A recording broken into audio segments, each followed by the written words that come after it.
विश्वास की शक्ति की कहानी। राजू के जीवन की कहानी कुछ यूं है। स्कूल की पढ़ाई के दौरान राजू अपने परिवार के साथ एक छोटे से शहर में रहता था। पढ़ाई लिखाई में उसका मन नहीं लगता था। अपनी कक्षा में वो हमेशा ही फिसड़ी रहता था। मुश्किल से किसी तरह पास होकर अगली कक्षा में पहुंचता था। स्कूल के बच्चों से लेकर मोहल्ले तक लोग राजू का मजाक उड़ाने में कोई कसर नहीं छोड़ते थे। राजू की पढ़ाई में कमजोरी से उसके माता पिता भी दुखी रहते थे।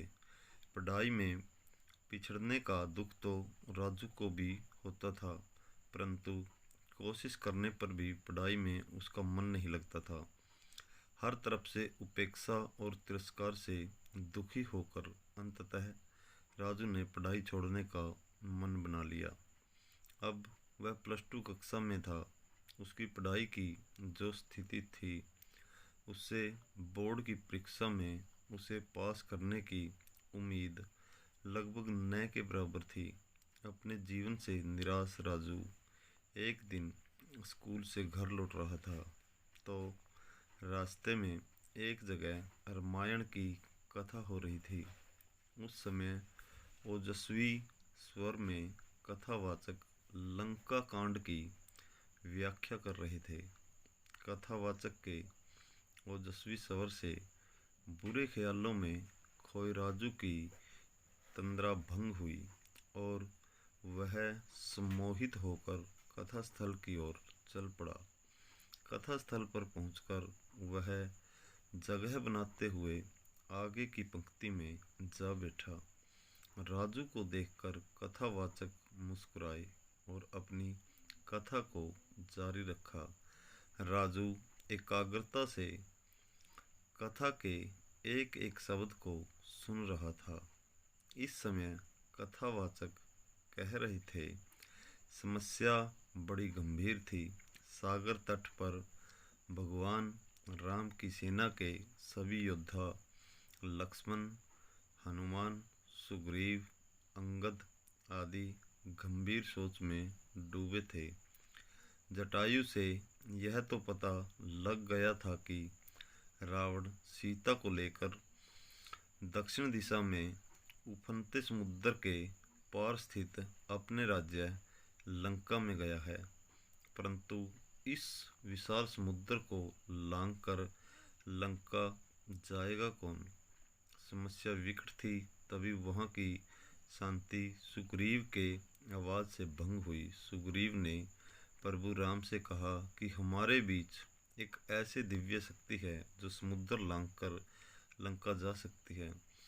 तब भगवान राम की जिज्ञासा को शांत करने के लिए सुग्रीव ने महाबली हनुमान की ओर देखा। सुग्रीव के संकेत से हनुमान जी सकपका गए। हनुमान जी की असमंजसता को भांपते हुए सुग्रीव ने कहा, हे पवन पुत्र, संभवतः आपको अपनी शक्ति का ज्ञान नहीं है। बचपन में आपने सूर्य को एक फल समझते हुए एक छलांग में उसे सैकड़ों कोस दूर जाकर निगल लिया था, तो फिर लंका की दूरी ही क्या है। जरूरत है तो सिर्फ आपको अपने विश्वास को जगाने की। आप जब अपने विश्वास को जगा लेंगे और मन में ठान लेंगे तो शक्ति आपसे स्वतः आ जाएगी। सुग्रीव की बात सुनकर एक तरफ जहाँ हनुमान जी को आश्चर्य हुआ, वहीं उनका विश्वास भी जागा और वे समुद्र लांघने को तैयार हो गए। अगले ही दिन उन्होंने पूर्ण विश्वास के साथ समुद्र लांघते हुए लंका की ओर प्रस्थान किया। रास्ते में मुश्किलें तो बहुत आई, फिर भी वे सभी मुश्किलों को परास्त करते हुए लंका में माँ सीता को ढूंढने में सफल हुए। वहाँ कथावाचक के एक एक शब्द को मंत्रमुग्ध होकर सुन रहे राजू का नया जन्म हो चुका था।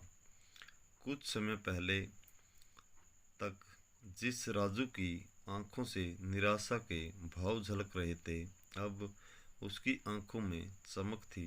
उसके शरीर में उत्साह और स्फूर्ति का संचार होने लगा था। कथा खत्म होने के साथ ही वह तेजी से घर की ओर चल पड़ा। उसे सफलता का मूल मंत्र मिल चुका था। वह मन ही मन सोच रहा था कि जब हनुमान जी ने अपने विश्वास से शक्ति अर्जित कर समुद्र को लांघ लिया था, तो पढ़ाई कौन सी बड़ी बाधा है।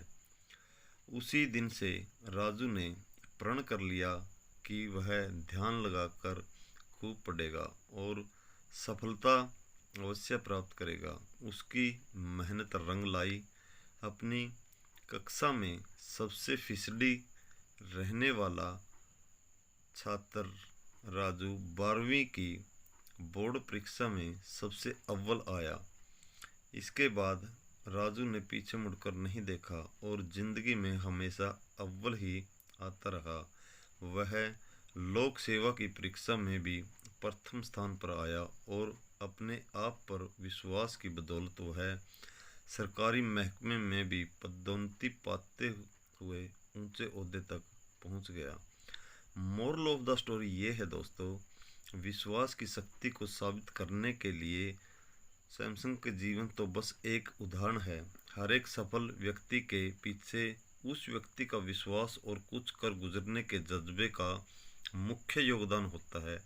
जब किसी व्यक्ति को विश्वास का संचार होता है तो उसे शक्ति अपने आप संचारित होने लगती है। फिर जब तन और मन में शक्ति यानी ऊर्जा का संचार होता है तो मुश्किल काम भी आसान हो जाता है। यही तो जीवन की सफलता का मूल मंत्र है। दोस्तों, यह मोटिवेशनल कहानी यदि आपको पसंद आई हो तो आपसे अनुरोध है कि चैनल को सब्सक्राइब करें, बेल आइकन को प्रेस करें और शेयर करना न भूलें दोस्तों।